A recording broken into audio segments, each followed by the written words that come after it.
श्रीमद् भगवद गीता शास्त्र के क्षेत्र क्षेत्रज्ञ विभाग युग नाम त्रयोदश अध्याय का विचार चल रहा है। 26वां श्लोक तक हुआ। पूर्व पाठ का सारांश है गुणों के सहित प्रकृति के अभाव को और पुरुष को। जो पुरुष को जानता है कि मैं यह हूँ और गुणों के सहित प्रकृति के अर्थात अपने विकार सहित प्रकृति के अभाव को आत्मविद्या के द्वारा जो जानता है, अर्थात प्रकृति की निवृत्ति अपने विकारों के सहित आत्मविद्या से होती है। इस प्रकार आत्मविद्या के द्वारा अपने विकारों के सहित प्रकृति को अभाव को प्राप्त करवाया गया है।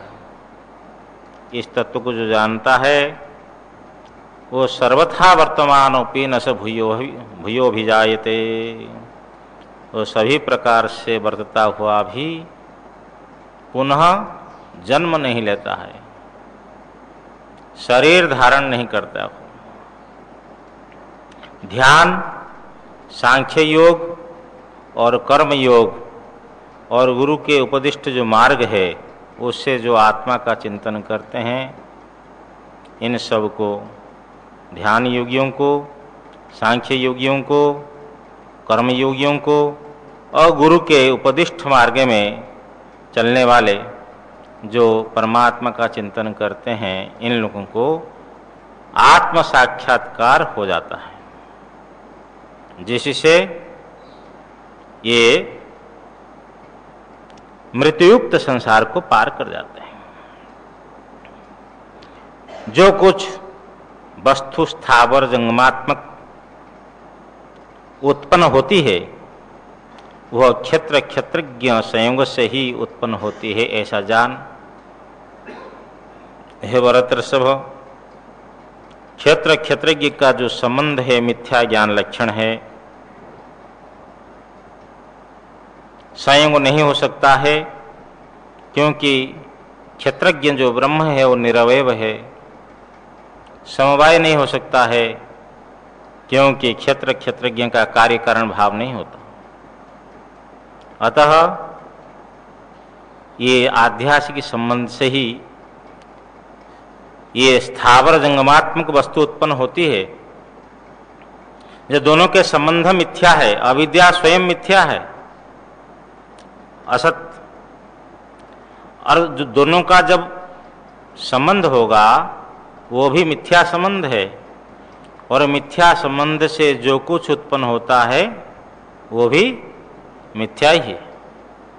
अतः ब्रह्म सत्यम जगन मिथ्या, ब्रह्म सत्य है और जगत मिथ्या है। जैसे पर्दा में हम देख रहे हैं कि 4-5 ऋषि बैठ करके और प्रज्वलित अग्नि में आहुतियां दे रहे हैं, वो जो पर्दा में जो प्रज्वलित अग्नि है वो पर्दा को जलाती है क्या? क्यों नहीं जलाती है? वो मिथ्या है, केवल दृश्य मात्र है, नकल ही।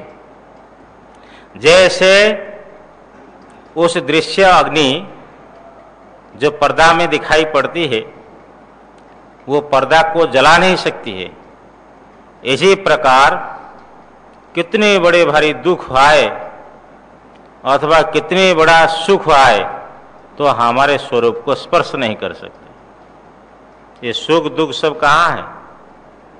ये सब अंतःकरण का धर्म है, बाहर है, कल्पित है, आत्मा को छू नहीं सकते।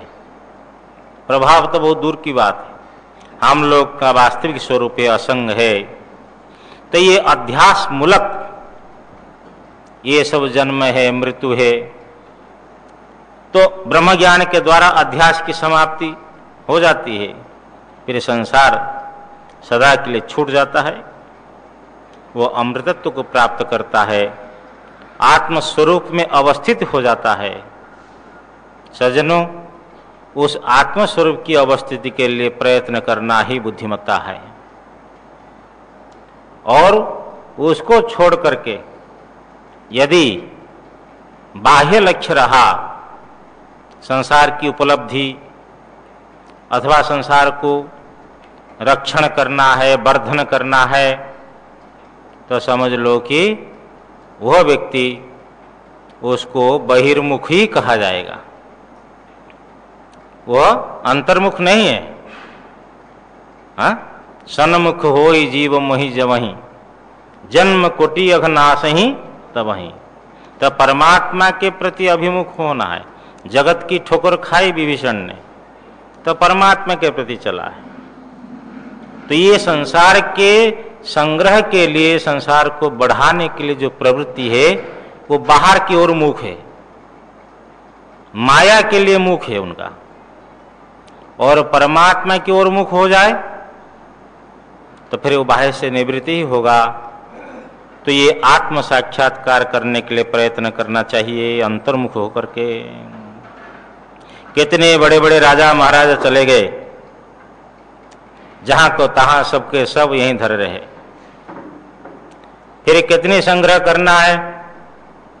कोई बड़ा लोभी है, कंजूस है, हाँ, संग्रह तो करना जानता है लेकिन खर्च नहीं करना जानता है। हाँ, कहते महाराज ये मक्खी चूस है। पहले मुझे मक्खी चूस समझ में नहीं आता था। हाँ, तो वो राजस्थान भीलवाड़ा में गया था, कोई मक्खी चूस का प्रसंग आया। मैं कहा ये मक्खी चूस का क्या अर्थ है? तो वो सेठ ने समझाया। कहा महाराज ये मक्खी जो है घी में पड़ जाती है, तो मक्खी को चूस लेने से उसके घी का बूंद निकल जाती है, इसलिए इसको मक्खी चूस बोलते हैं। तो देखो, ऐसी मक्खी चूस वाले व्यक्तियों को भी कहा जाएगा कि तुम जीवन भर इतना लोभ करते हो, कमाते हो, कितनी कमाओगे? 10-20 बोरे जो है भर करके सोना दे दिया जाए तुमको, और ये कहा जाए कि तुम रात में नींद न लो, बस तुमको धन चाहिए, धन लो, तो संभव है? इसका रहस्य समझ में नहीं आता है कि धन वैभव सबको छोड़ करके रात में गोली खाकर भी लोग सोते हैं कि नींद आ जाए। क्यों भाई? ये संसार अत्यंत प्रिय है, तो संसार को छोड़ना क्यों चाहता है? और ऐसा धन वैभव वाले भी चले गए, धन वैभव सबके सब यही रहा है। इसलिए ये जो यावत संजायते किंचित सत्वम स्थावर जंगमम क्षेत्र क्षेत्रज्ञ संयोगा तद्विधि भरत ऋषभ, इस श्लोक के द्वारा भगवान ने ये बतलाया है कि ये जो ब्रह्म ज्ञान के द्वारा ये जो कल्पित, ये जो आध्यात्मिक संबंध है और स्वयं क्षेत्र भी कल्पित है, इनकी निवृत्ति होती है, जिसे ब्रह्म को जानने के अनंतर अमृतत्व की प्राप्ति होती है। अब आगे का प्रसंग 27वां श्लोक। पहले भगवान ने कहा 23वां श्लोक में, न स भूयो भी जायते, कि ज्ञानी और जन्म नहीं लेता है।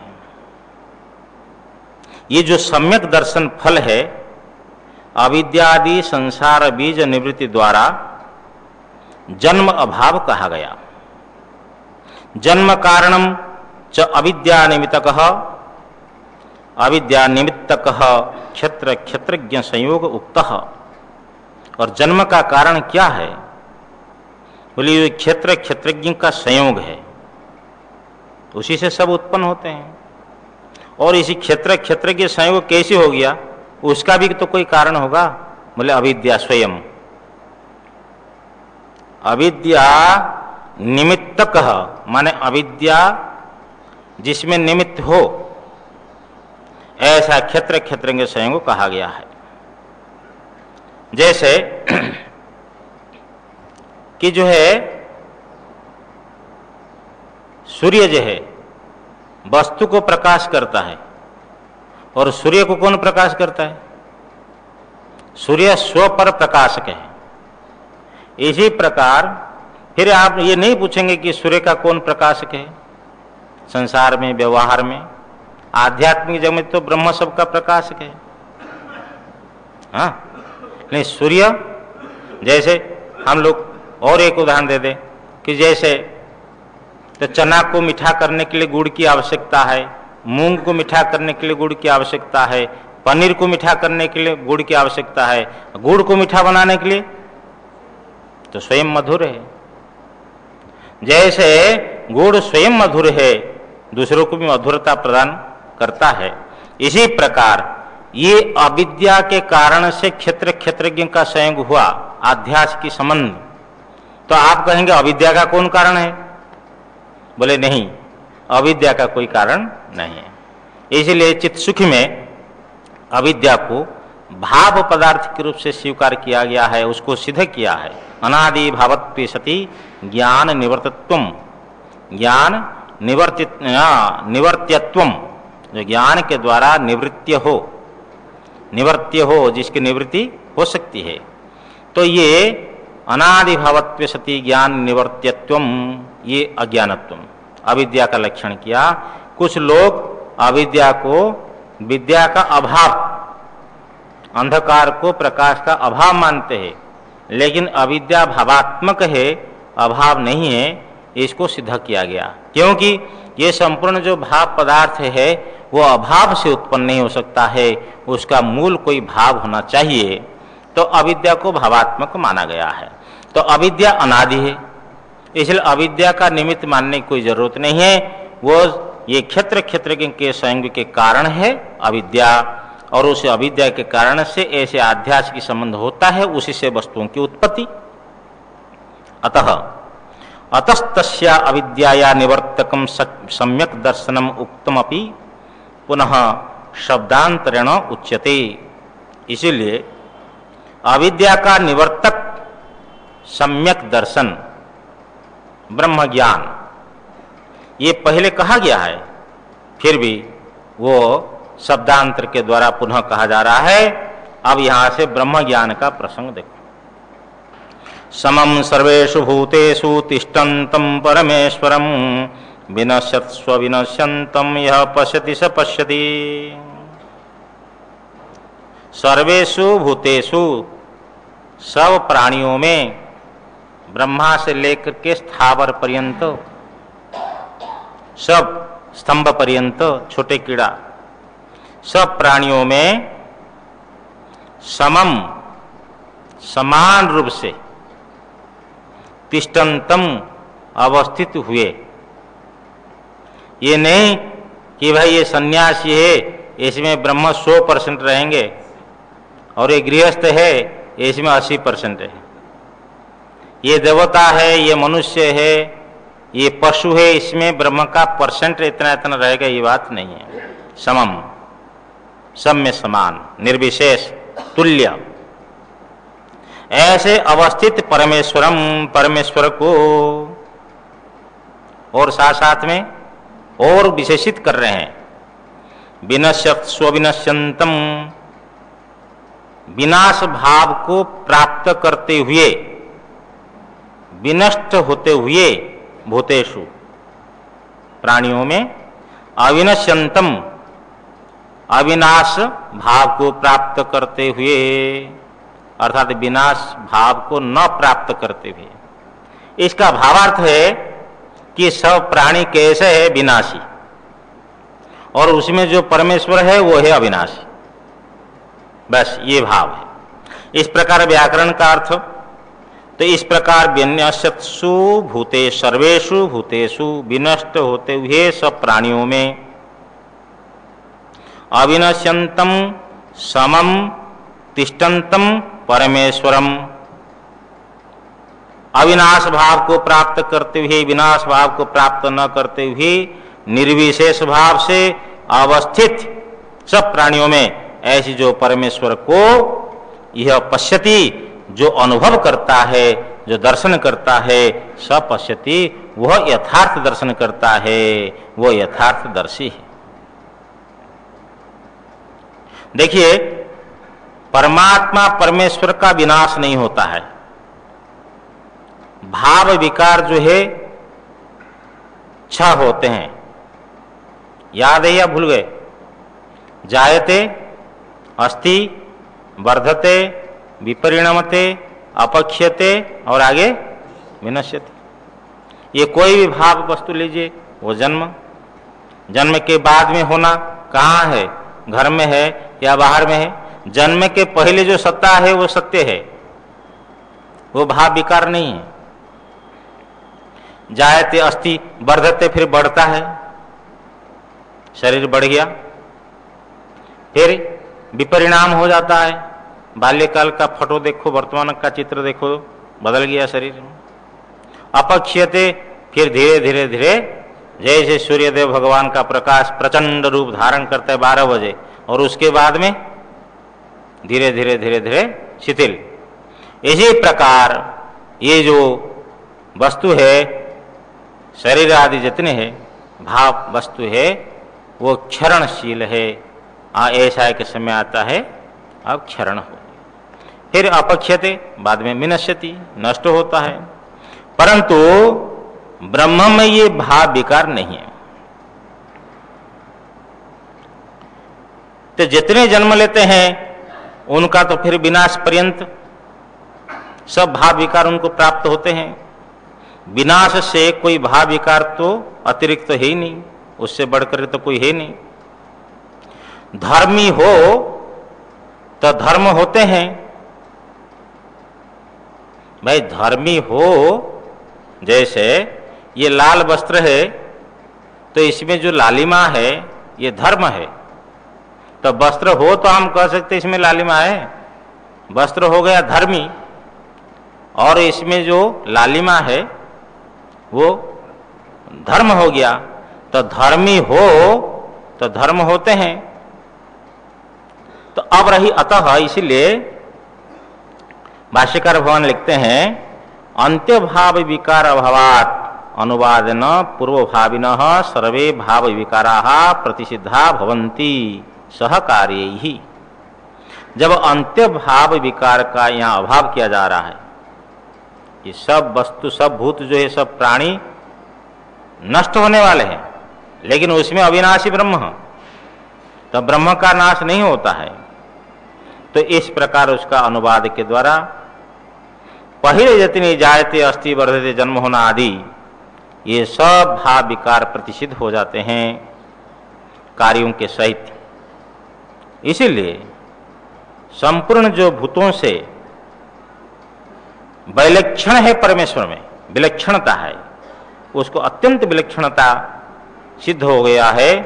निर्विशेषत्वम एकत्वम च, ब्रह्म निर्विशेष है, उसमें कोई ऊंचा नीचा भाव नहीं, विशेषता नहीं है, समान है और एक है, सब प्राणियों में एक आत्मा है। इसका अनुभव करना चाहिए। जो इस प्रकार परमेश्वर को दर्शन करता है वो यथार्थदर्शी है। बोलते देखते तो सब है, आप कही हाँ ननु सर्वोपि लोकः पश्यति किम विशेषण नहीं थी, कि सब तो देखते हैं फिर विशेषण क्या है। बोले देखते तो सब है, भी दर्शन करते कुछ लोग, जैसे किसी के और चक्षु में कोई तिमिर आदि दोष हो गया है, उससे वो अनेक चंद्र को देखता है, वो भी तो देख रहा है, देखना तो वो भी देख रहा है। तो लेकिन जो एक चंद्र को देखता है वो विशेष है। इसी प्रकार सब प्राणियों में एक आत्मा का दर्शन जो करता है उसको विशेष रूप से कहा जाता है कोई यथार्थदर्शी है। और जो लोग दूसरे हैं वो देखते हुए भी नहीं देखते हैं, क्योंकि विपरीतदर्शी होने से अनेक चंद्रदर्शी के समान ये विपरीतदर्शी है। इसलिए विपरीतदर्शी। अब आप कहेंगे कि देख तो रहा है, चिड़िया जो है दर्पण के पास में जाकर के चोंच लगाती है, तो चिड़िया तो देख रही है और मनुष्य भी देख रहा है, लेकिन मनुष्य को ज्ञान है कि दर्पण के अंदर में कोई दूसरा मनुष्य नहीं है, लेकिन चिड़िया को भ्रांति है कि मेरे समान और कोई चिड़िया है, वो भी देख रही है और मनुष्य भी देख रहा है। तो ये विपरीतदर्शी है। इसलिए विपरीतदर्शियों से पृथक करने के लिए कहा गया, जो इस प्रकार सभी प्राणियों में अविनाशी और एक ब्रह्म को दर्शन करता है वो वास्तविक दर्शन करता है, वो यथार्थदर्शी है। जो ऊपर में कहे गए दर्शन यथोक्त दर्शन है, सम्यक दर्शन है, उसका फलवचन के द्वारा उसकी स्तुति करनी चाहिए। इसलिए आगे का श्लोक है, समम पश्यन् हि सर्वत्र समवस्थितमीश्वरं न हि नस्त्यात्मनात्मानं ततो याति परां गतिम्। समम पश्यन् हि सर्वत्र, ही का अर्थ चूंकि यस्मात् सर्वत्र सब प्राणियों में, समवस्थितम ईश्वरम तुल्य भाव में अवस्थित ईश्वर को, समम पश्यन समभाव से देखता हुआ, आत्मना आत्मानम न हिनस्ति आत्मा से आत्मा की हिंसा नहीं करता है, ततो याति पराम गतिम उस अहिंसा से वो परागतिम याति वो परागति को प्राप्त करता है। देखो, आत्मा से आत्मा की हिंसा नहीं करता है, क्योंकि सब में तुल्य भाव में अवस्थित परमेश्वर को तुल्य भाव में देखता है, सब में समान है। कि ये क्या अर्थ हुआ कि आत्मा से आत्मा का हनन, बोल जितनी अज्ञानी है ये सब के सब आत्म तिरस्करण तो होता ही है उनके द्वारा। आत्मा को नहीं जाना तो आत्मा का तिरस्कार होता है, जितने अज्ञानी है आत्मा का तिरस्कार करते हैं। ये साक्षात अपरोक्ष जो ब्रह्म आत्मा है उसको तिरस्कार करके अनात्मा को आत्मा रूप से स्वीकार करता है। ये जो कार्यकरण संघात है, शरीर है, इसको मैं मानता है और इसको मैं मान करके फिर इसकी मनुष्य शरीर से फिर नए नए धर्म अधर्म का उपार्जन कर लेता है। फिर जिसको मैं माना उसको फिर छोड़ता है, फिर दूसरे नए को पकड़ता है, फिर उसको छोड़ता है, फिर तीसरा को पकड़ता है। यही उसकी हिंसा है कि जो है प्राप्त को त्याग करके, यहां भगवान भाष्यकार लिखते हैं कि हत्वा हनन करके इसको त्याग दिया, फिर दूसरे को स्वीकार करता है। ये नए नए को हत्वा हनन करके दूसरे को स्वीकार करता है। यही आत्मा की आत्मा से हिंसा है। तो आत्मानं हंति इति आत्मा सर्वो अज्ञः, कि आत्मा का हनन करते हैं सब अज्ञानी प्राणी, ये सब के सब आत्मा का इस प्रकार हनन करते हैं। माने एक अनात्मा को पकड़ा, फिर इसको छोड़ा, दूसरे को स्वीकार किया, यही हनन है। और यस्तु परमार्थ आत्मा, भाई परमार्थ जो आत्मा है वो भी सर्वदा अविद्या के द्वारा हतैव मारा हुआ के समान पड़ा है। और भाई उसको जब समझा नहीं है तो फिर उसकी महत्व क्या है? हा? उसका कोई महत्व है क्या? जब समझे नहीं तो उसका क्या महत्व है? 12 वर्षों से रोग से पीड़ित है, कोई महात्मा मिले कि भाई तुमको क्या रोग है? अच्छा कोई बात नहीं, थोड़ी सी एक जड़ी बूटी है उसको मिला करके अमुक मिलाकर पी लेना। बोले जड़ी बूटी कहाँ मिलेगी? ना आपके बाथरूम के पास में चलो देखो, देखा तो वो जड़ी बूटी वहीं है, तो उसको पी लिए, उसका रोग शांत हो गया। बोले 12 वर्षों से मैं इस जड़ी बूटी के ऊपर में कितनी बार चला हुआ हूं, लेकिन उसका ज्ञान नहीं है, उसका ज्ञान नहीं है। तो ज्ञान के बिना उसका फल भी नहीं है। गुरु ने बतलाया कि यही जड़ी बूटी है इसी दवाई के, ये जो इसी रोग की दवाई है। इसी प्रकार आत्मा परमार्थ आत्मा होते हुए भी अविद्या के द्वारा मारा हुआ सा पड़ा हुआ है, क्योंकि विद्यमान का फल अभाव है, उसका तो कोई फल हो ही नहीं रहा है। इति सर्व आत्महन एवं अविद्वांसः, इस प्रकार जितनी अज्ञानी है ये सब के सब आत्महन, आत्मा के हंतार हैं, आत्मा को मारने वाले हैं। मारने का अर्थ ये नहीं समझना कि अस्त्र शस्त्र से मारना है, उसको नहीं जानना, उसका तिरस्कार करना, उसका महत्व को नहीं समझना, यही आत्मा की, आत्मा का यही हनन है। अब रही बात ये समम पश्यनि सर्वत्र समवस्थितम ईश्वरम, सर्वत्र का अर्थ सब भूतों में, तो वो जो इस प्रकार परमात्मा को दर्शन करता है तो अपने से आत्मा को हिंसा नहीं करता है, उसी से परागति को प्राप्त करता है। अहिंसा नाथ।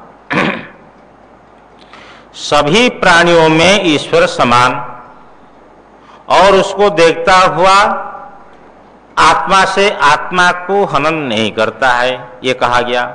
ये तो उचित नहीं है। तद अनुपपन्नम, क्यों? बोले स्वगुण कर्म वैलक्षण भेद भिन्नेषु आत्मसु इति एतद आशंक्या। अरे भाई, आप कह रहे कि सभी शरीरों में, सभी प्राणियों में एक आत्मा, कैसे एक आत्मा है? कोई तो तामस प्राणी है, कोई राजस प्राणी है। इस समय कोई गीता पढ़ रहा है, कोई खा करके सो रहा है, कोई बद्रीनाथ की ओर जा रहा है तो कोई जगन्नाथ की ओर जा रहा है। ये कैसे आप कहेंगे कि सब प्राणियों में एक आत्मा है? ये तो जचता नहीं है, क्योंकि सबका गुण, सबका कर्म विलक्षण है। तो गुण कर्म विलक्षण से आत्मा भी विलक्षण होना चाहिए, आत्मा जो है भिन्न होना चाहिए। तो सब शरीरों में आत्मा कैसे हैं? तो उसका उत्तर दे रहे, देखो जो आप क्रिया देख रहे हो, ये कर्म जो है ये प्रकृति के द्वारा, प्रकृति के विकार शरीर इत्यादि के द्वारा ये कर्म होने वाले हैं। ये आत्मा में कोई कर्म नहीं है, आत्मा तो अकर्ता है, आत्मा में कोई कर्म नहीं है। बस जो आत्मा को अकर्ता समझता है, जो शरीर इंद्रिय इत्यादि के द्वारा होने वाले कर्मों को देखता है और आत्मा को अकर्ता देखता है, बस वो यथार्थदर्शी है, वो आत्मज्ञानी है। देखता है अर्थात ये नहीं कि मैं अकर्ता हूं ऐसा एक दो बार बोल दिया, ये नहीं, अनुभव। कोई जैसा तो चाकू लेकर के यहाँ रात 12 बजे लगा देगा, यहाँ बोलो दूध काला होता है, क्या बोलेंगे? नहीं तो मार देंगे। तो क्या बोलेंगे आप? अरे कुछ तो बोलना पड़ेगा, काला होता है बोलेंगे ना? प्राण को बचाने के लिए कोई काला बोल दे, लेकिन दूध सफेद होता है इस ज्ञान को मिटा सकता है क्या? नहीं मिटा सकता। ये अनुभव है, जो व्यावहारिक अनुभव है उसको नहीं चाहता हुआ भी मिटा नहीं सकता। इसी प्रकार आत्मा अकर्ता है, मैं अकर्ता हूं, ऐसा अनुभव होना चाहिए। केवल ग्रंथ पढ़ लेने से या सुन लेने से या ग्रंथ लिख देने से या व्याख्यान कर देने से ये नहीं समझना चाहिए कि हमको अनुभव हो गया है। ऐसा अनुभव होना चाहिए। जो इस प्रकार अनुभव करता है वो यथार्थदर्शी है, चाहे वो गीता पढ़े हो, उपनिषद पढ़ा हो या ब्रह्मसूत्र पढ़ा हो या ना पढ़ा हो, वो जगत वंद्य है, वो महापुरुष है। उसके लिए देखो, प्रकृति वच कर्माणि क्रियमाणानि सर्वशः यह पश्यति तथात्मानं कर्तारं स पश्यति। बोलते यह जो व्यक्ति प्रकृत्या एवं, प्रकृति के जो कार्य है, महदादि कार्य कारण आकार से परिणत ऐसी प्रकृति के द्वारा सर्वशः क्रियमाणानि कर्माणि पश्यति। च का अर्थ और प्रकृति व च माने समुच्चय कर रहे हैं, यहाँ संग्रह कर रहे, ब्रह्म ज्ञान का लक्षण से बतला रहे हैं।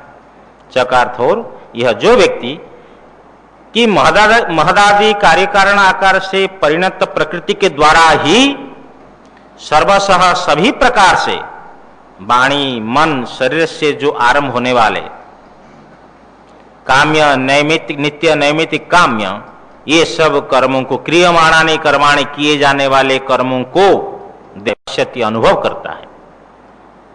जो कर्म हो रहे हैं ये सब प्रकृति के द्वारा किए जाने वाले कर्म हैं, इन कर्मों को जो देखता है, द्वितीय बहुवचन, तथा और आत्मानम अकर्तारम पश्यति, और अकर्ता आत्मा को दर्शन करता है कि आत्मा क्या है, अकर्ता है, इस प्रकार अनुभव करता है। स पश्यति, वह यथार्थ दर्शन करता है, वो यथार्थदर्शी है।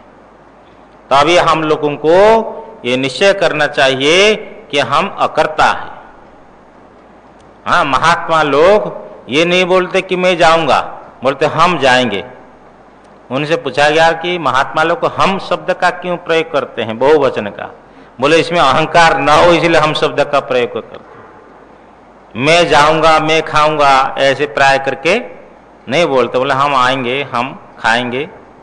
हाँ, अब रही बात है कि ऐसा अभ्यास करते हैं। कोई कोई महात्मा ऐसा बोलता है कि अब ये शरीर स्नान करेगा, शरीर अभी जंगल जाएगा, तो मैं जाऊंगा ये नहीं कहता है। अभ्यास उनका इस प्रकार चल रहा है कि मैं शरीर नहीं हूं, जो भी क्रियाएं हो रही है उनके दृष्टा हूं। हो रहा है, प्रकृति से हो रही। किसी महापुरुष के बात में कोई वाणी कुछ बात हो गई तो फिर बाद में उनसे पूछा गया कि महाराज ऐसा, बोले अरे उसको पकड़ करके बैठे हो, उसको तो वहीं छोड़ देना चाहिए, जहां है उसको वहीं छोड़ो। समझे ना, अंदर पकड़ कर रखेंगे क्या होगा, घुटन होगा। फिर हाँ, घुटन होगा। अंदर जैसे पकड़ कर रखेंगे तो ब्रह्मचिंतन क्या होगा। इसलिए जो हुआ वो सब दृश्य में हुआ, जो हो रहा है वो दृश्य में हो रहा है, जो होगा भी वो दृश्य में होगा। हाँ, अपने स्वामी ओंकारेश्वर वाले महाराज सुना रहे थे कि नेपाल से कोई संत आए, उनके साथ में उनका शिष्य था, गुरु शिष्य दोनों आए। भारत में तीर्थ दर्शन करते हुए राजस्थान में पढ़े, तो राजस्थान में देखे बड़े बड़े ऊंट, क्यों नेपाल में तो ऊंट होते नहीं। तो ऊंट को देख करके शिष्य ने कहा महाराज जी ये क्या है, ऊंट को देख करके। अब गुरु को भी नहीं आता है, तो गुरु ने कहा ये बहुत बड़ा जानवर है, पशु है। अब इसी से क्या जिज्ञासा समाप्त हो जाए क्या? लेकिन गुरु को भी नहीं आता है, गुरु को ये नहीं बोलते कि मेरे को भी नहीं आता है, गुरु ने ये कहा दिया है कि ये बड़ा पशु है। ठीक है, आगे चलते चले। फिर पूछा कि महाराज जी इसके पीठ के ऊपर में इतना क्या है, इसको थू बोलते ना। हाँ, तो बोले ये क्या है, थुआ थुआ बोलते क्या राजस्थानी भाषा में, बहुत बड़ा होता है ना काकुद, उसके माने पीठ के ऊपर में इतना बड़ा मांस पिंड रहता है। हाँ, क्या? हाँ, तांत। देखो अपनी अपनी भाषा है। बोले ये क्या है? शिष्य ने पूछा, गुरु बोलते हैं कि ऐसा को ऐसा ही होता है, और बोले ऐसे प्राणी को ऐसा ही होता है। अब क्या कहा जाए, इसलिए ये संसार है, वो संसार में कोई विचित्र नहीं है, जो कुछ घटनाएं घट रही है वो ऐसा को ऐसा ही होता है। तो अपना फिर क्यों विचलित होना है, क्यों किसी के वाणी के द्वारा, किसी के व्यवहार के द्वारा ज्यादा विक्षिप्त होने की जरूरत नहीं है। वो ऐसा को ऐसा ही होता है, ये संसार है, इसका धर्म है। अरे ऐसे हो गया, ऐसी संभावना नहीं थी। बोले संभावना थी तभी तो हो गया। हाँ, कोई महात्मा ने किसी को सुनाया, मंडलेश्वर जी कैलाश वाले दशम पीठाधीश्वर जी को, बोले महाराज अमुक महात्मा चले गए। बोले वो चले गए क्या आश्चर्य है, जो नहीं गए वो आश्चर्य है। सब द्वार खुला है तो भी नहीं जा रहा है। ये महात्माओं की देखो दृष्टिकोण है, उनका दृष्टिकोण, सभी द्वार खुला है और जा रहा है, और बाहर से फिर वापस आ जा रहा है। तो ये नारायण जी ऐसा मानना पड़ेगा, सारा संसार इस प्रकार है, वो ऐसा को ऐसा ही होता है, उसका धर्म ऐसा है, परिवर्तनशील है। तो ये जो कर्म हो रहे हैं ये सब अविद्या के द्वारा ही कर्म हो रहे हैं, ये आत्मा से कोई कर्म नहीं हो रहा है। अच्छा, उसके बाद में इस प्रकार अविद्या के द्वारा होने वाले कर्मों को, सभी प्रकार से होने वाले कर्मों को और आत्मा को अकर्ता के रूप से जो दर्शन करता है वो यथार्थ दर्शन करता है, सब पश्यति। आगे कह रहे हैं उसी सम्यक दर्शन को, ब्रह्म ज्ञान को अन्य शब्द से कह रहे हैं, उसका प्रपंच कर रहे हैं, विस्तार कर रहे हैं। यदा भूत पृथक भावमेकस्थमनुपश्यति तत एव च विस्तारम ब्रह्म संपद्यते तदा यदा जिस समय में, यस्मिन काले जिस समय में, एकस्थम भूत पृथक भावम, एक ब्रह्म में एक आधार में अवस्थित प्राणियों के पृथकत्व को, जैसे पर्दा में हम देख रहे कि नदी बह रही है, जंगल के बीच में नदी बह रही है, जंगल भी देख रहे पर्दा में, नदी को भी देख रहे पर्दा में, सूर्य का उदय हो रहा है, हाँ उदित सूर्य अथवा उदीयमान सूर्य को हम देख रहे हैं पर्दा में, और चिड़िया जो है वो भी पर्दा में दिखाई पड़ रहे हैं। तो आपको प्रश्न पूछा जाएगा कि इतनी चिड़िया, इतने पेड़, नदी, सूर्य, इनका सबका आधार कौन है? हाँ, पर्दा है। बोलने के लिए भी संकोच होता है क्या, कि ऐसा लगता है कहीं झूठ गलत ना हो जाए फिर। अरे सब एक आधार में अवस्थित है, पर्दा में है, एक पर्दा में ये सबका पृथक भाव ही दिखाई पड़ रहा है।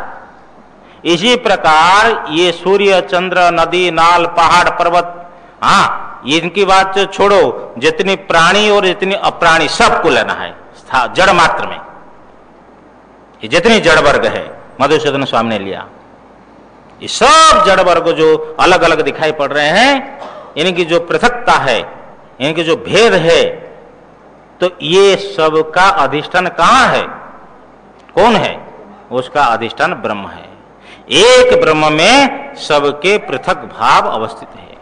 अनुपश्यति शास्त्र आचार्य के उपदेश की अनंतर दर्शन करता है, इसलिए अनुशब्द लगाते। तो यदा जिस समय में एकस्थम भूत पृथक भावम अनुपश्यति, जिस समय एक ब्रह्म में अवस्थित ये जड़वर्गों के पृथक भाव को अनुपश्यति दर्शन करता है, ततएव च विस्तारम च का अर्थ और ततएव उसी ब्रह्म से ही ये सब की विस्तार है, उत्पत्ति है।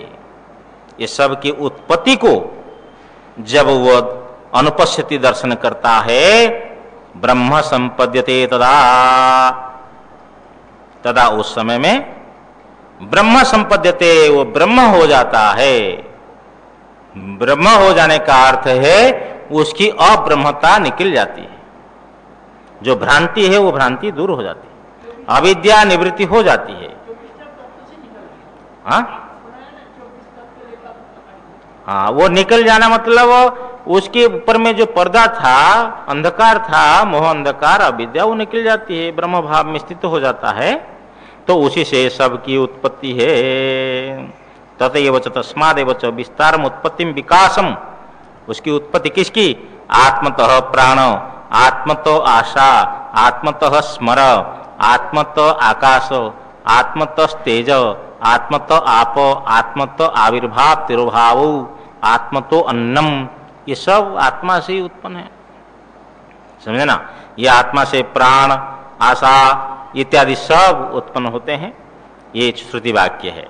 इस प्रकार जो है, और जब देखते हैं कि सब भूतों के जड़ वर्गों के पृथक भाव आत्मा में अवस्थित है, एक आत्मा में अवस्थित, और उसी से सब की उत्पत्ति जब दर्शन करता है, अनुभव करता है, उस समय ब्रह्म भाव को प्राप्त करते ब्रह्म स्वरूप में अवस्थित होता है। भावार्थ यही। और भाई एक यदि आप आत्मा मानोगे तो सब देह में एक आत्मा, तब तो सब देह का दो संबंध होगा। भाई सुअर के अंदर में वही आत्मा है,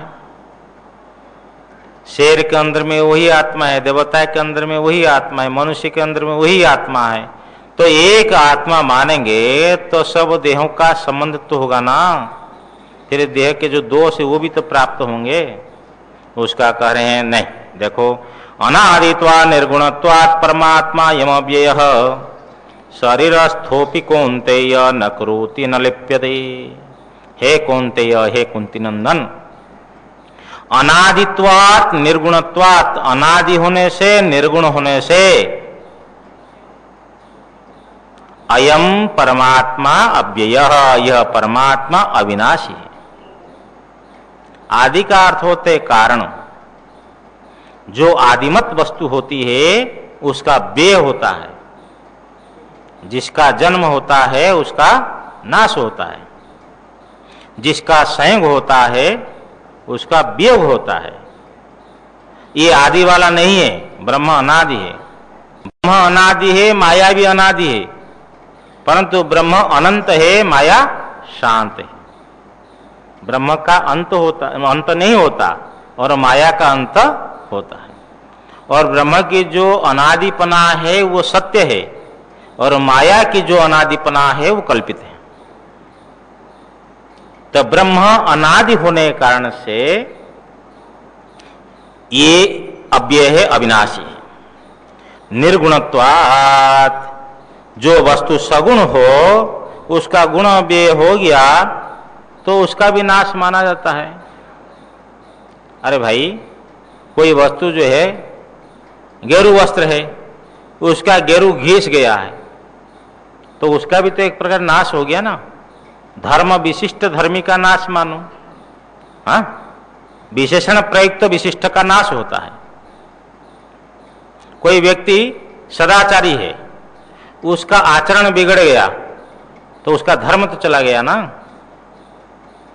तो जिसके पास में गुण हो और वो गुण निकल जाए तो उसको लेकर के उसका नाश माना जाता है। ब्रह्म निर्गुण है, निर्गुणत्वात्, ब्रह्म जो है निर्गुण होने से, परमात्मा निर्गुण होने से, अयम परमात्मा अव्ययः, ये अविनाशी है। शरीरस्थोपि, शरीर में अवस्थित होने पर भी ब्रह्म परमात्मा कहाँ है? बोला शरीरस्थ, शरीर में अवस्थित। अच्छा, तो ब्रह्म शरीर में रहने वाला है। जैसे कोई गृहस्थ है, वो कहाँ रहता है? गृह में रहेगा। जो मठस्थ है वो कहाँ रहता है? मठस्थ है। जो पटस्थ है वो पट में रहने वाला, पटे तिष्ठति इति पटस्थ। इसी प्रकार तो ब्रह्म हो गया शरीरस्थ, तो शरीर हो गया आधार और ब्रह्म हो गया आधेय। उल्टा हो जाएगा, हाँ? तो इसका अर्थ यहां समझना चाहिए। शरीरस्थ का अर्थ है कि शरीरों में उसकी उपलब्धि है, ब्रह्म की उपलब्धि है, प्राकट्य है, इसलिए इसको लेकर के शरीरस्थ कहा। हे कुंती नंदन, शरीरस्थोपि, परमात्मा शरीरों में अवस्थित होने पर भी न करोति न लिप्यते, न कोई कर्म करता है, न कर्म फलों के साथ में संबंधित होता है। अरे भाई, जब कर्म नहीं करेगा, कर्म का फल के साथ क्यों बंधेगा? हाँ, कोई कर्म नहीं करेगा, कर्म के फल के साथ में क्यों संबंधित होगा? नहीं हो। तो प्रश्न ये है कि फिर करता है कौन है? आप कह रहे कि ये आत्मा एक है और शरीरों में, सब शरीरों में एक आत्मा है, तो फिर ये भी कहते हो कि वो करता नहीं है, तो फिर ईश्वर से अन्य नहीं है देही। फिर कौन करता है और कौन कर्म फलों के साथ में संबंधित होता है? फिर बोलना पड़ेगा आपको। अथवा परमात्मा है ही नहीं, क्यों? सर्वथा दुर्विज्ञ है, दुर्वाच्य है। इसलिए भगवान के द्वारा जो कहा गया औपनिषद दर्शन है, वैशेषिक लोग, सांख्य लोग, जैन लोग और बौद्धों लोगों के द्वारा ये परित्यक्त है। ये लोगों ने उसको स्वीकार नहीं किया। ये लोग एक आत्मा को मानकर थोड़ी राजी है।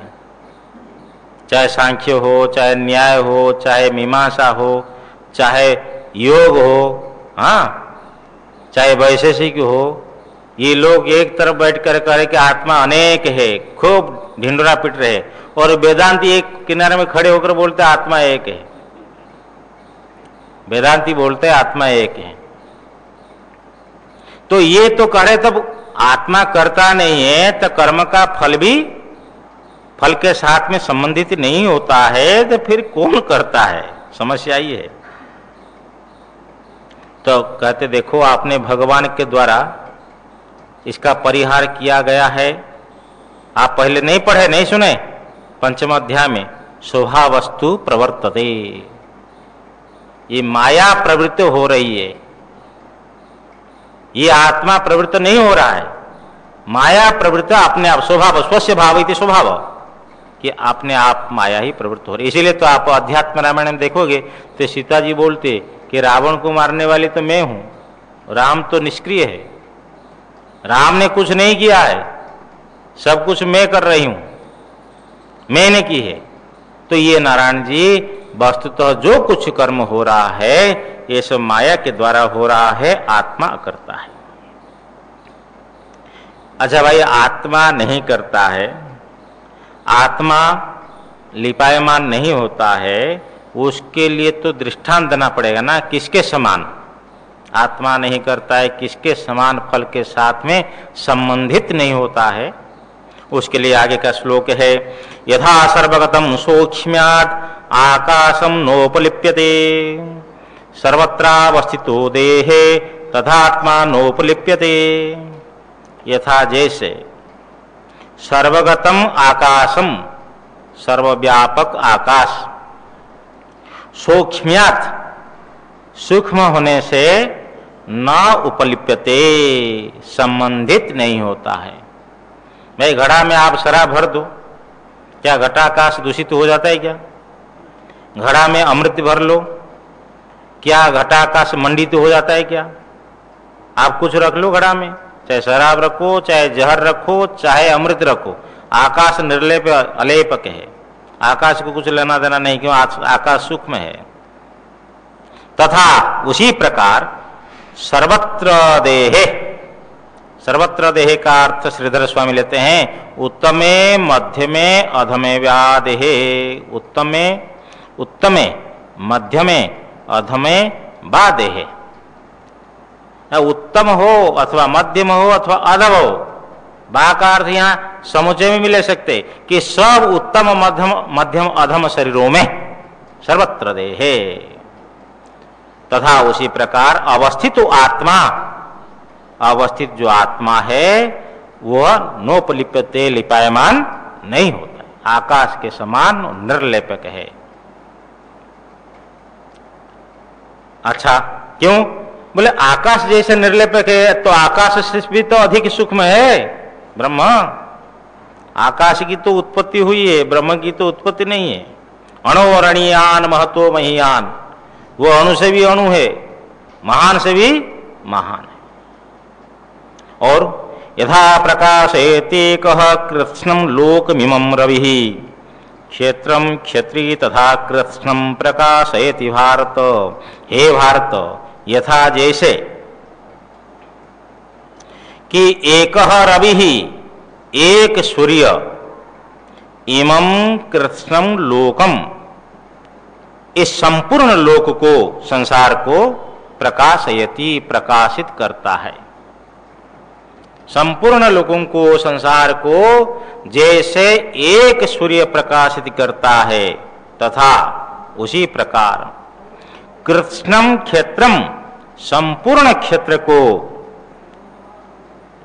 एक जो क्षेत्री है वो क्षेत्री, क्षेत्र अस्य अस्ति क्षेत्री, क्षेत्रम जानाति क्षेत्रज्ञ, चाहे क्षेत्री शब्द से कह दो, क्षेत्र शब्द से, एक क्षेत्रज्ञ शब्द से कह दो, परमात्मा शब्द से कह दो, तो ये संपूर्ण क्षेत्र को, क्षेत्र जो कहा महाभूतानि अहंकारो बुद्धिरव्यक्तमेव च, वहां से लेकर के धृति पर्यंत संपूर्ण क्षेत्र को, तथा उसी प्रकार कृत्स्नं क्षेत्रम, क्षेत्रीय जो आत्मा वो एक हुआ, एक जो आत्मा है, प्रकाशयति, प्रकाशित करता है। एक आत्मा जो है वो कौन है? कहा, बोले क्षेत्रीय परमात्मा, कि इसी प्रकार संपूर्ण क्षेत्र को क्षेत्रीय प्रकाशित करता है भारत। अर्थात रवि के समान, सूर्य के समान सब क्षेत्रों में एक आत्मा और अलेपक, उसका असंग है, वो उसका संग नहीं होता है। जैसे सारे संसार में एक सूर्य है और सबसे असंग है, इसी प्रकार कि जो है, देखो कि दर्पण में, रेलवे स्टेशन में एक दर्पण है, उसमें एक आदमी आया, अपने मुंह देखा है, फिर उसके बाद में दूसरा आया, अपना चेहरा देखा है। तो उस दर्पण के पास में कितने आदमी आ गए होंगे जब से दर्पण रखा है? हाँ, यहां भी लोग आते, भगवान को तो देखते हैं और इधर भी झांकते हैं, क्योंकि ये शीशा को देखते हैं। तो कितने आदमी आकर शीशा को देखकर चले गए, और शीशा को पूछो कि तुम्हारा किसके मुख के साथ में अधिक घनिष्ठता है, बोलो, तो दर्पण बोलेगा? बोले दर्पण गया, मेरा किसी के साथ में कोई संग ही नहीं है, मैं असंग हूं। इसी प्रकार सूर्य असंग है कि सब, जैसे संपूर्ण संसार में एक सूर्य और अलेप कहे निर्लेप, इसी प्रकार सब शरीरों में एक आत्मा और निर्लेप है, असंग है। हमारा आपका वास्तविक स्वरूप असंग है, हमारा आपका वास्तविक स्वरूप की निर्लेप है, असंग है और एक है। इस प्रकार समस्त अध्याय अर्थ को उपसंहार करने के लिए आगे का श्लोक है, क्षेत्र क्षेत्रज्ञयोरेव मंत्रम ज्ञान चक्षुषा भूत प्रकृति मोक्षम च ये विदुर यान्ति ते परम, ये विदुर यान्ति ते परम। ये जो लोग ज्ञान चक्षुषा, ज्ञान रूप नेत्र के द्वारा, ये चर्म नेत्र नहीं, ज्ञान रूप नेत्र के द्वारा शास्त्र आचार्य की कृपा से उपदेश जनित जो आत्म को बतलाने, आत्मा का अनुभव कराने वाला जो ज्ञान है, अर्थात आत्मानुभूति समझ लो, ये आत्मानुभूति ही जो चक्षु है। इस प्रकार ज्ञान रूपी नेत्र के द्वारा जो लोग क्षेत्र क्षेत्रज्ञ हो, क्षेत्र और क्षेत्रज्ञ के एवं अंतरम विदुर, इस प्रकार पार्थक्य को जानते हैं। भूत प्रकृति मोक्षम च विदुर, च का अर्थ और जो भूत है, नीलकंठ टीकाकार ले रहे वेद आदि, जो आकाश आदि पंचभूत है, ये भूतों की जो प्रकृति है, माया है, ये परमार्थ आत्मविद्या के द्वारा मोक्ष हो गया है। मधुसूदन स्वामी लेते हैं कि इस प्रकार परमार्थ आत्मविद्या के द्वारा ये भूतों की प्रकृति के मोक्ष को, अर्थात अभाव को जो जानते हैं विदुर, ते परम यान्ति, वह परतत्व को प्राप्त करते हैं और संसार में नहीं डूबे रहते हैं, संसार से पार हो जाते हैं। अब नारायण देखो, तो आप लोग भी पढ़ते हैं और हमने भी सुनाया, ये तो व्यवहार में कहा जा रहा है, लेकिन हम प्रश्न पूछेंगे, आपको उत्तर देना पड़ेगा। ये नहीं कि केवल आप सुनते जाओ, हम चिल्लाते रहे। हाँ, तो देखो क्या कहा, क्षेत्र क्षेत्रज्ञयोर एवं अंतरम, क्षेत्र और क्षेत्रज्ञ के इस प्रकार अंतर को जो जानते हैं ज्ञान नेत्र के द्वारा। अब एक एक करके बोलो कि क्षेत्र और क्षेत्रज्ञ का एक अंतर बोलिए। क्षेत्र क्या है, क्षेत्रज्ञ क्या है? मैं बोल देता हूं पहले, बाद में आप लोग करो। हम श्री गणेश करते हैं कि क्षेत्र जो है प्रकाश्य है, क्षेत्रज्ञ प्रकाशक है। इस प्रकार एक अंतर को बोलिए। हाँ बोलिए, आप शिव स्वरूप जी बोलिए, क्षेत्र और क्षेत्रज्ञ में क्या अंतर है? महाराज बोलो, बोलिए राम नरेश। मैं तो बोल दिया दृश्य और दृष्टा, प्रकाश से प्रकाशक बोल दिया, और बोलिए।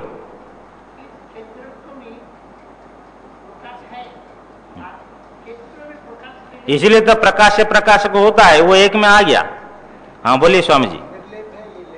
हाँ, क्षेत्रज्ञ जो है उसमें संग नहीं है और क्षेत्र में संग है। क्षेत्र देखो ये क्या अंतर बतला रहे हैं। और भी सोचो कि ये राम नरेश ने कहा कि क्षेत्र जो है अध्यस्त है और क्षेत्रज्ञ जो है आधार है, अधिष्ठान है। नहीं, और भी बोलने दीजिए। हाँ, क्षेत्र जो है एक है, एक क्षेत्रज्ञ एक है और क्षेत्र हो गया नाना। हाँ, नहीं आप बोलो अपनी बात, आप एक अंतर बोलो, क्या पार्थक्य है? नहीं, अनुभव की तो बात है, लेकिन जो सुने हैं वो तो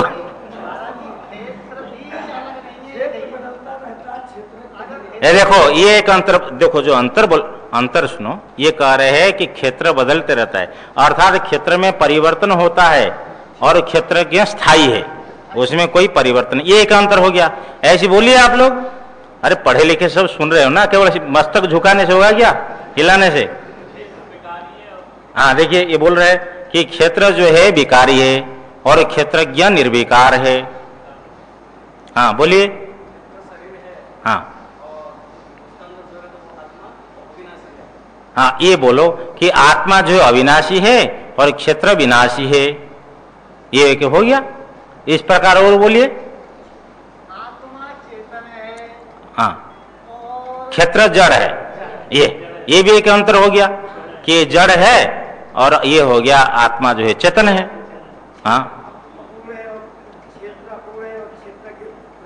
हाँ, ये हो गया कि क्षेत्रज्ञ जो है वो व्यापक है, पूर्ण है, और क्षेत्र जो है सीमित है, ये अंतर हो गया। और तो करो कि क्षेत्रज्ञ जो है अकर्ता है, मूल बात को तो पकड़ने, क्षेत्रज्ञ जो है अकर्ता है और क्षेत्र जो है इसमें कर्म हो रहा है, कर्म कर रहा है क्षेत्र में। और क्या बोलिए कि क्षेत्रज्ञ जो है अनादि है, हाँ, और निर्गुण है, हाँ, और क्षेत्र जो है माया को छोड़कर वो सब आदि वाले हैं और माया कल्पित अनादि है, और क्षेत्र जो है उसमें गुण है। और पकड़िए, हाँ देखो, ये कह रहे हैं कि ये अभोक्ता है, हाँ, वो भोग्य है, हाँ, ये क्या है, भोग्य है, क्षेत्र जो है भोग्य है। क्षेत्र में सुख दुख की अनुभूति होती है, क्षेत्रज्ञ में नहीं होती। क्षेत्रज्ञ जो है सुख दुख से पर है, सुख दुख जो है क्षेत्र का धर्म है। ऐसे ही एक चार्ट बनाइए, 20-30 तो अंतर निकाल दीजिए, तो वही तो पता लगेगा कि भाई हाँ हमने खोज किया है। तब ये भगवान कहते, इस प्रकार जो लोग ज्ञान नेत्र के द्वारा क्षेत्रज्ञ के इस प्रकार के अंतर को जानते हैं, और भूतों के जो प्रकृति है, कारण है, माया है, ज्ञान के द्वारा जिनके अभाव हो चुका है, इस प्रकार ये प्रकृति के अभाव को जो जानते हैं, ते परम यान्ति, ये परतत्व को प्राप्त करते हैं। किसान लोग जो है, हाँ, खूंटा गाड़ते ना, खूंटा गाड़ने के बाद हिलाते, तो जब तक हिलता है तब तक ठोक मारते हैं। इस थोड़ा निखनन न्याय से ये थोड़ा पक्का हो जाए, इसलिए परस्पर विचार करना चाहिए। अब तो समय हो गया ठीक। इस प्रकार देखिए, तो इति श्री महाभारते शतसहस्र्यां संहितायां वैयासिक्यां भीष्म पर्वणि श्रीमद्भगवद्गीतासुपनिषत्सु ब्रह्म विद्यायां योगशास्त्रे श्रीकृष्णार्जुन संवादे प्रकृति पुरुष विवेक योग नाम त्रयोदश अध्याय। इसमें प्रकृति पुरुष विभाग, उसमें क्षेत्रज्ञ विभाग। इति श्रीमत् परमहंस परिव्राजकाचार्यस्य श्री गोविंद भगवत पूज्य पाद शिष्यस्य श्रीमत् शंकर भगवतः कृतौ श्रीमद् भगवद्गीता भाष्ये क्षेत्रज्ञ योग नाम त्रयोदश अध्याय। अलग अलग नाम है। श्री कृष्णार्पणमस्तु। ओम पूर्णमदः पूर्णमिदं पूर्णात् पूर्णमुदच्यते पूर्णस्य पूर्णमादाय पूर्णमेवावशिष्यते। ओम शांति शांति शांति। शंकरं शंकराचार्यं केशवं बादरायणं सूत्रभाष्य कृतौ वन्दे भगवन्तौ पुनः पुनः। ईश्वरो गुरुरात्मेति मूर्तिभेद विभागिने व्योमवद्व्याप्तदेहाय दक्षिणामूर्तये नमः। ओम शांति शांति शांति। सच्चिदानंद भगवान की जय।